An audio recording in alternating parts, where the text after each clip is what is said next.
ഭാരത നാവികസേനയുടെ ചരിത്രത്തിലെ ഏറ്റവും വലിയ അന്തർവാഹിനി നിർമ്മാണ പദ്ധതിയായ P-75I അന്തിമഘട്ടത്തിലേക്ക്.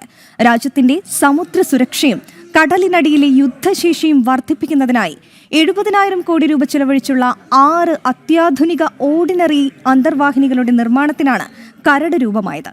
വരും മാസങ്ങളിൽ ക്യാബിനറ്റ് കമ്മിറ്റിയുടെ അനുമതി ലഭിക്കുന്നതോടെ ഭാരതത്തിൽ തന്നെ ഇവയുടെ നിർമ്മാണം ആരംഭിക്കും.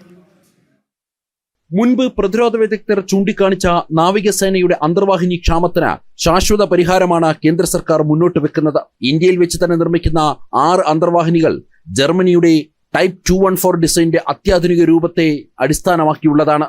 മുൻപ് 1.2 ലക്ഷം കോടി രൂപയോളം കണക്കാക്കിയിരുന്ന ഈ പദ്ധതി കൃത്യമായ വിലപേശലിലൂടെ ഏതാണ്ട് 66,000 മുതൽ 70,000 കോടി രൂപയിലേക്ക് ചുരുക്കാൻ പ്രതിരോധ മന്ത്രാലയത്തിന്റെ കോസ്റ്റ് നെഗോസിയേഷൻ കമ്മിറ്റിക്ക് സാധിച്ചു.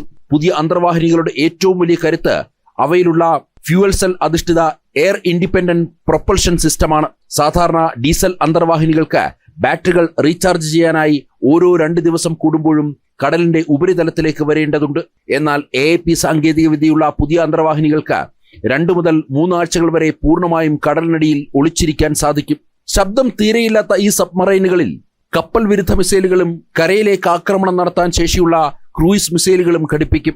ഇന്ത്യൻ മഹാസമുദ്രത്തിൽ ചൈന തങ്ങളുടെ യുവാൻ ക്ലാസ് AIP അന്തർവാഹിനികൾ വിന്യസിക്കുന്നതും പാകിസ്ഥാൻ ചൈനയിൽ നിന്ന് 8 പുതിയ അന്തർവാഹിനികൾ വാങ്ങുന്നതും ഇന്ത്യക്ക് വലിയ ഭീഷണിയായിരുന്നു. കൂടാതെ ഇന്ത്യൻ നാവികസേനയുടെ പക്കലുള്ള പഴയ റഷ്യൻ കീലോ ക്ലാസ് അന്തർവാഹിനികൾ കാലപ്പഴക്കം ചെന്നതുമാണ്. ഈ സാഹചര്യത്തിൽ P-75I പദ്ധതി യാഥാർത്ഥ്യമാകുന്നതോടെ ചൈനയ്ക്കും പാകിസ്ഥാനും ഒരേ സമയം ശക്തമായ മറുപടി നൽകാൻ ഇന്ത്യക്ക് സാധിക്കും. ജനം, ഡൽഹി.